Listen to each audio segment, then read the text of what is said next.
प्रिय विद्यार्थियों, decade classes YouTube channel में आपका हार्दिक स्वागत है। मैं नंदलाल मेहरा। हम जो टॉपिक पढ़ रहे थे संस्कृत व्याकरण का कारक प्रकरण।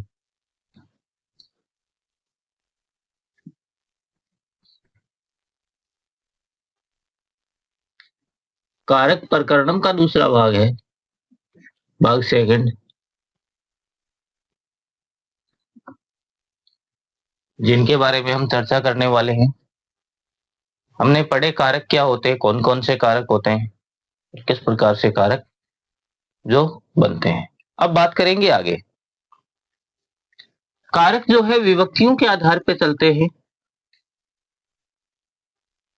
विभक्तियां क्या है, कितनी होती है, इनके बारे में चर्चा करने वाले हैं। कौन कौन सी विभक्तियां होती है? उपसंख्यानम बोधत्रयी विभक्ति,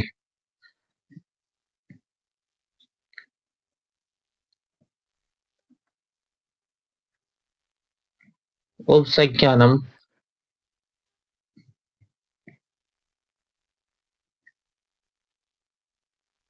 बोधत्रयी विभक्ति।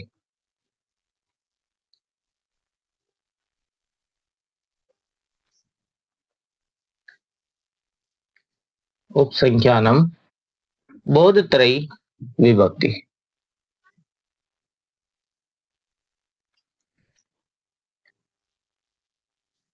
अर्थात शब्द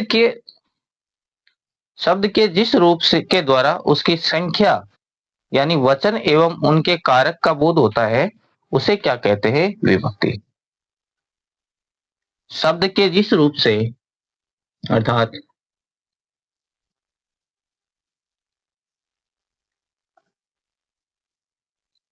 शब्द के जिस रूप से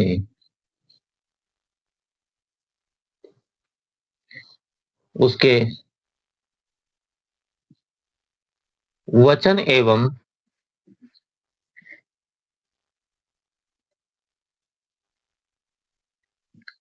एवं कारक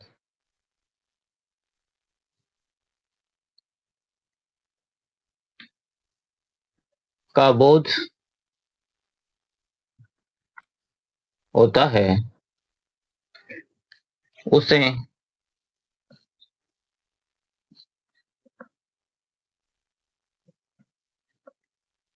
विभक्ति कहते हैं।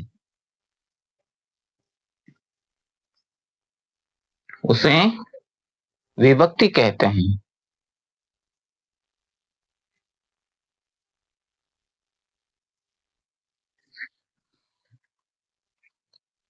एवं अब कितनी विभक्तियां होती है संस्कृत में, उनके बारे में चर्चा करने वाले हैं। संस्कृत में कुल कितनी विभक्तियां होती है? तो संस्कृत भाषा में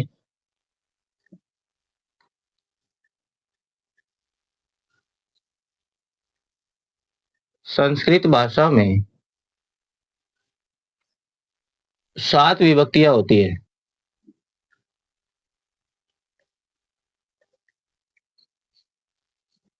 7 विभक्तियां होती है। प्रथमा, द्वितीया, तृतीया, चतुर्थी, पंचमी,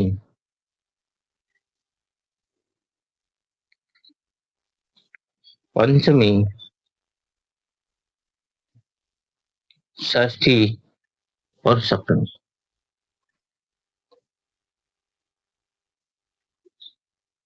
अब एक चीज के बारे में हम पहले भी चर्चा कर चुके हैं कि जो संबोधन होता है उसमें प्रथमा विभक्ति का ही प्रयोग होगा। संबोधन में कौन सी विभक्ति? प्रथमा विभक्ति का ही प्रयोग होगा संबोधने से सूत्र के द्वारा। संबोधन में कौन सी विभक्ति? प्रथमा।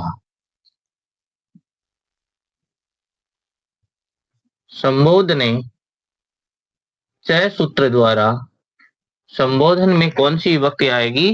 प्रथमा विभक्ति का प्रयोग होगा। ये 7 विभक्तियां जो है इनके बारे में चर्चा करेंगे। तो कौन कौन सी विभक्तियां सात है? प्रथमा है, द्वितीया है, तृतीया है, चतुर्थी है, पंचमी है, षष्ठी है और सप्तमी। इन सात विभक्तियां जो क्या होती है, विभक्तियां जो इन दो चीजों का बोध कराती है। एक तो वचन का बोध कराती है। कितने वचन है संस्कृत में? वचन की बात करें तो वचन संस्कृत में वचनों की संख्या 3 है। एक वचन, द्विवचन और बहुवचन। 3 वचन है। और किसका बोध कराती है? कारक का बोध कराती है। कारक कितने हो गए?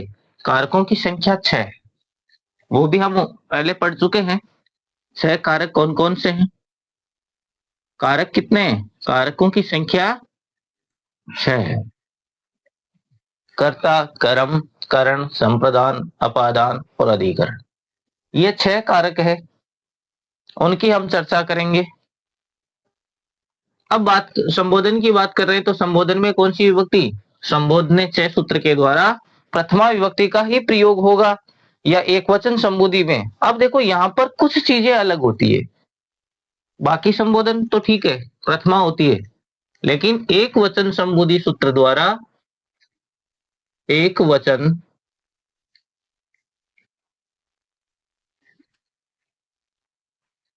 संबोधि द्वारा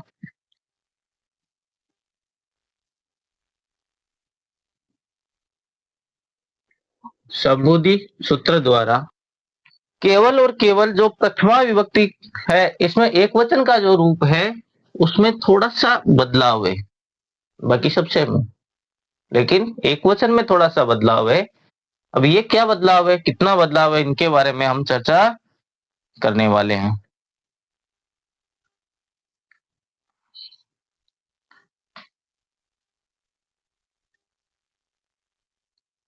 संबोधन एक वचन के रूप को प्रथमा विभक्ति एक वचन के रूप से थोड़ा भिन्न है। इसका कारण संबोधन रूप में संबोधन एक वचन के रूप में रूप को संबोधि के नाम से जाना जाता है। थोड़ा सा भिन्न होने के कारण इसको क्या कहा जाता है? एक वचनम संबोधि कहा जाता है। और थोड़ा सा भिन्न है, कोई ज्यादा अंतर नहीं है, थोड़ा सा अलग है, लेकिन इसमें भी कौन सी विभक्ति है? प्रथमा विभक्ति है, इसीलिए इसको क्या कहा जाता है? एक वचनम संबोधि। एक वचनम संबोधि के नाम से इनको जाना जाता है। लेकिन अब देखो संबोधन का प्रयोग कहां पर होता है? संबोधन का प्रयोग कहां पर होगा? संबोधन का प्रयोग केवल और केवल संज्ञा शब्दों के साथ होता है। संज्ञा शब्दों के साथ होता है, जबकि सर्वनाम शब्दों के साथ संबोधन का प्रयोग नहीं होगा। किसके साथ नहीं होगा? सर्वनाम शब्दों के साथ।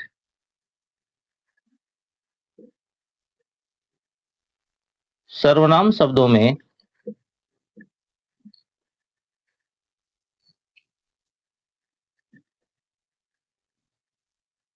संबोधन का प्रयोग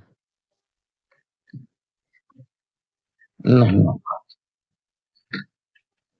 सर्वनाम शब्दों में संबोधन का प्रयोग नहीं होगा, केवल और केवल संज्ञा शब्दों के साथ संबोधन का प्रयोग होगा। क्योंकि जितनी भी विभक्तियां हैं, जितने भी वचन है, वो या तो संज्ञा शब्दों के साथ होंगे या फिर सर्वनाम शब्दों के साथ। संज्ञा और सर्वनाम दो ऐसे शब्द है जिनमें कारक होते हैं, विभक्तियां होती है और वचन होते हैं। तो संज्ञा शब्दों के साथ तो किसका प्रयोग होगा? संबोधन का प्रयोग होगा। और सर्वनाम शब्दों के साथ संबोधन का प्रयोग नहीं होगा, ये ध्यान रखना है, नहीं होने वाला है। ये तो था अपना जो विभक्तियां कौन कौन सी है, कहां पर किस विभक्ति का प्रयोग होगा, इसके बारे में चर्चा कर रहे थे। अब विभक्तियों के भेद, विभक्तियों के भेद कौन कौन से हैं, इनके बारे में चर्चा करने वाले हैं।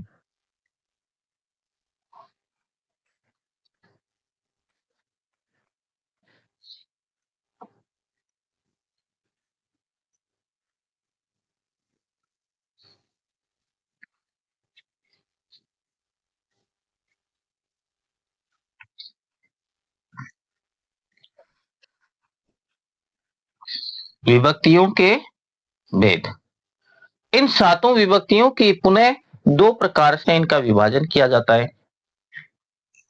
किसका भेद? विभक्तियों के भेद।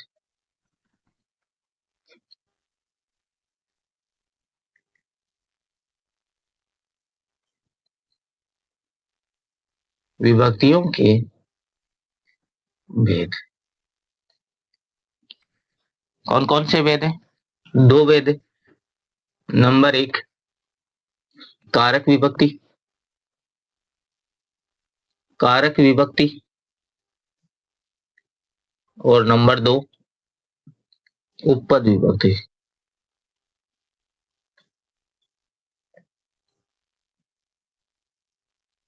कारक विभक्ति में निश्चित है, कारक विभक्ति में तो निश्चित है कि कर्ता कारक में प्रथमा विभक्ति ही होगी, कर्म कारक में द्वितीय विभक्ति होगी, कर्ण कारक में तृतीय विभक्ति होगी, संप्रदान में चतुर्थी होगी, अपादान में पंचमी होगी और अधिकरण में षष्ठी विभक्ति होगी। इनके बारे में हम पहले चर्चा कर चुके हैं। लेकिन उपपद विभक्तियों का थोड़ा अलग है, उनके बारे में हम अभी पढ़ने वाले हैं। क्या क्या पढ़ने वाले हैं, कौन कौन सी चीजें होती है? बात कर रहे थे कारक विभक्ति की। कारक विभक्ति क्या होती है? तो कारक विभक्ति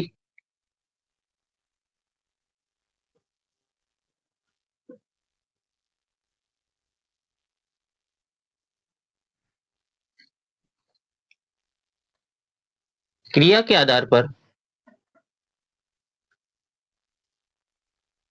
क्रिया के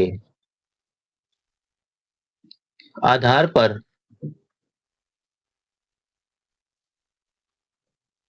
जब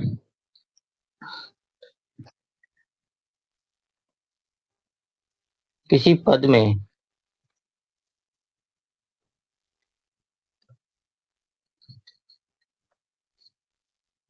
विभक्ति का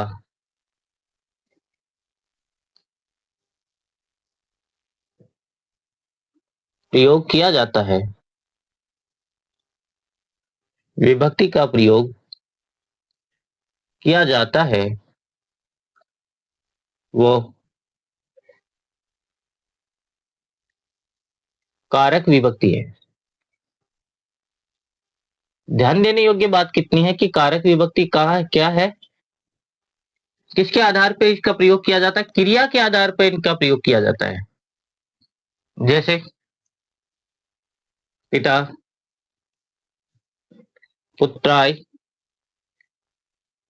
पिता पुत्राय क्रुध्यति।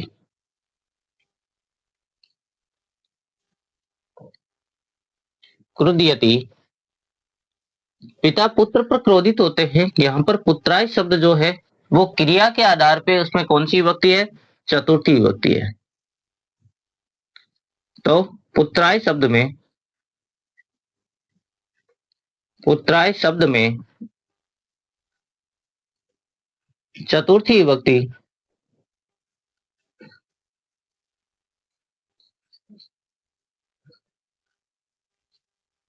का प्रयोग होगा। पुत्राय शब्द में कौन सी विभक्ति होगी? चतुर्थी विभक्ति का प्रयोग होगा। ऐसी जो विभक्तियां है वो क्या कहलाती है? कारक विभक्तियां कहलाती है। क्या कहलाती है? कारक विभक्तियां कहलाती है। दूसरे नंबर की जो विभक्ति है वो कौन सी विभक्ति है? एक बार इनको ध्यान से देख लो। कारक विभक्ति किसके आधार पे होती है? क्रिया के आधार पे इसका प्रयोग होता है। जबकि उपपद विभक्ति का जो प्रयोग है वो कारक के आधार पे नहीं होता है, वो अवयव के आधार पे होता है। किसके आधार पे? अवयव के आधार पे किसका प्रयोग होगा? उपपद विभक्ति का प्रयोग होगा। उपपद विभक्ति की बात करें तो किसके आधार पे प्रयोग करेंगे? अवयव के आधार पे। जब किसी वाक्य में किसी अव्यय के आधार पे विभक्ति का प्रयोग होता है उसे उपपद विभक्ति कहते हैं। जब किसी वाक्य में अव्यय के आधार पर जब किसी वाक्य में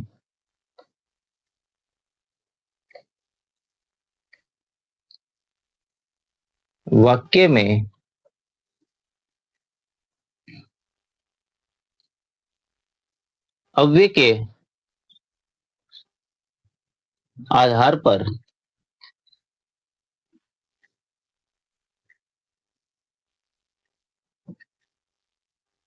विभक्ति का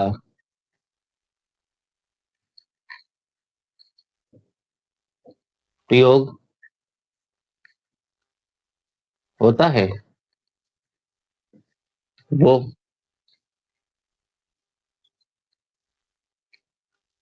उपपद विभक्ति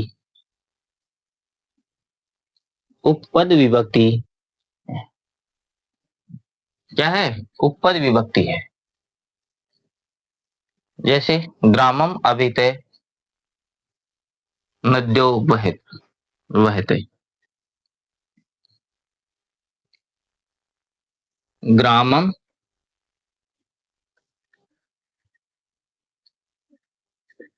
अभिते नद्यो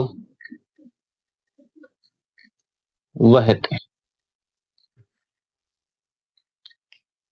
यह अभिते अव्यय शब्द के आधार पर किसका प्रयोग होगा? ग्रामम शब्द का प्रयोग होगा। यहाँ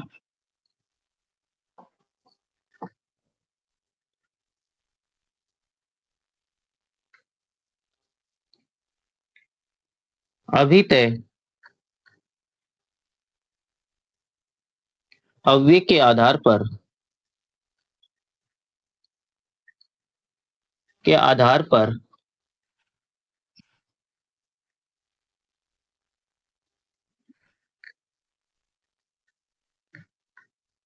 ग्राम शब्द में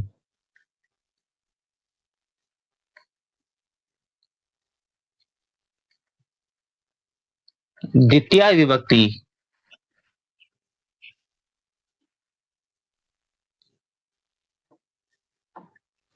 विभक्ति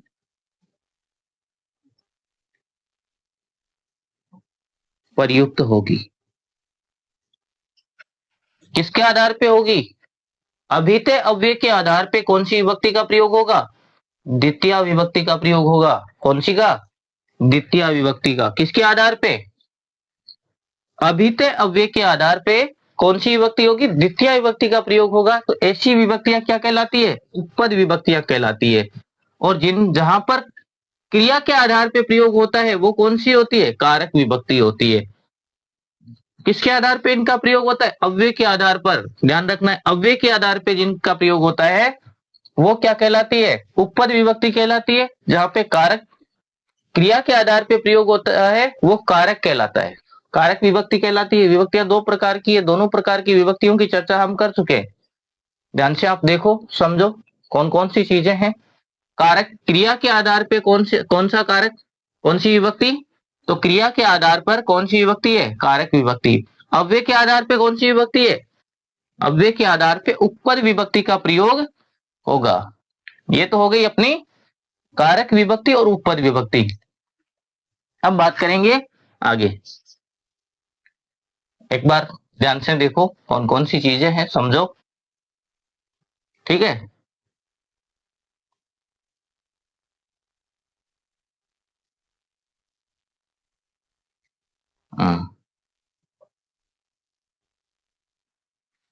बेटा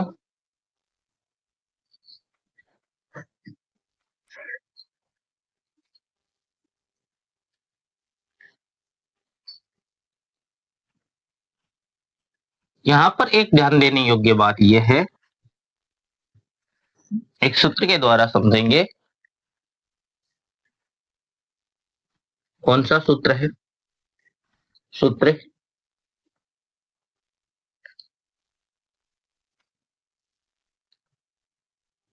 उपपद विभक्ति।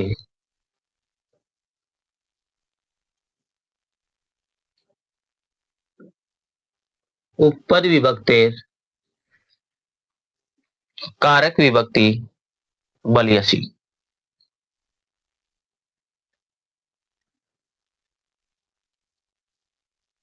कारक विभक्ति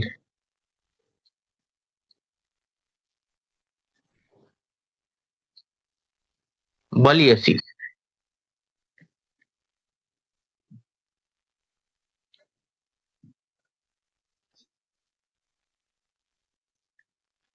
उपपद विभक्ति कारक विभक्तिर बलियसी, अर्थात उपपद उपपद विभक्तियों से ज्यादा कारक विभक्ति है जो है वो बलवान होती है, बलवती होती है।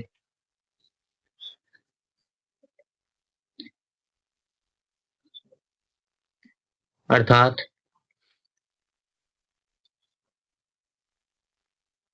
उपपद विभक्ति की तुलना में उपपद विभक्ति की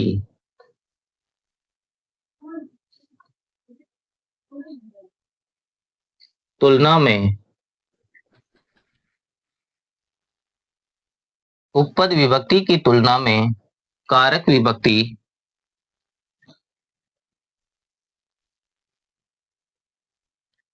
कारक विभक्ति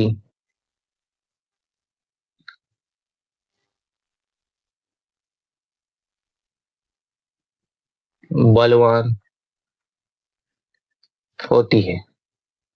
उपपद विभक्ति की तुलना में कारक विभक्ति बलवान या बलवती, सॉरी, दोनों में स्त्रीलिंग है तो बलवती होती है, बलवान नहीं होता, बलवती होती है। कहने का तात्पर्य यह है कि यदि किसी वाक्य में कारक विभक्ति एवं उपपद विभक्ति दोनों का एक साथ प्रयोग होता है तो वहां पर नियम के अनुसार कारक विभक्ति को प्राथमिकता दी जाती है। कहने का तात्पर्य यह है कि अगर किसी वाक्य में कारक विभक्ति और उपपद विभक्ति दोनों का एक साथ प्रयोग होता है तो ऐसी स्थिति में कारक विभक्ति को जो है वो प्राथमिकता दी जाती है। कारक विभक्ति को प्राथमिकता देने का कारण यह है, ये सूत्र, इस सूत्र के द्वारा यह बताया गया है कि उपपद विभक्तियों की तुलना में जो कारक विभक्ति है वो अधिक बलवान होती है।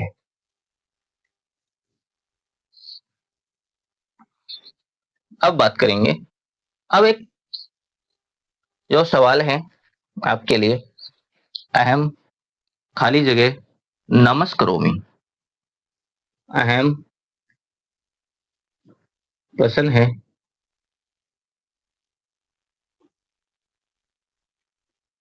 अहम खाली जगह नमस्करो।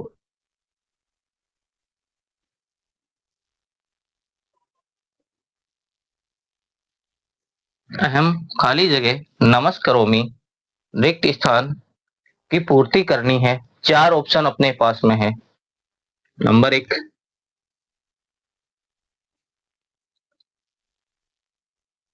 गुरुम, नंबर 2 गुरुवे,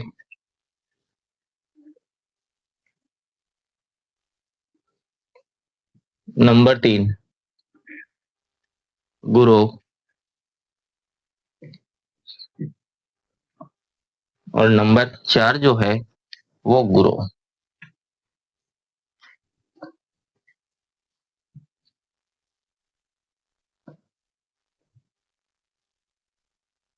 गुरु, इसका उत्तर आपको कमेंट में देना है, ध्यान से देखिए। अब बात करेंगे हम आगे क्या पढ़ने वाले हैं, क्या नहीं पढ़ने वाले हैं, तो इसकी चर्चा हम करने वाले हैं अगले वीडियो में। आज का वीडियो यहीं तक है, समझिए, ध्यान से पढ़ते रहिए। धन्यवाद आप सबका, जुड़े रहिए हमारे साथ में अपने YouTube चैनल से जिसका नाम है बीकेडी क्लासेज 12 क्या नाम है?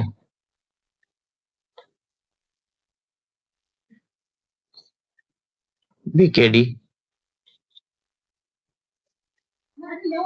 क्लासेज 12 ये नाम आपको याद रखना है। आइए आप देखिए संस्कृत और राजस्थान इतिहास की क्लासें जो आपके ज्ञान की वृद्धि कर सके। धन्यवाद आप सबका फिर से।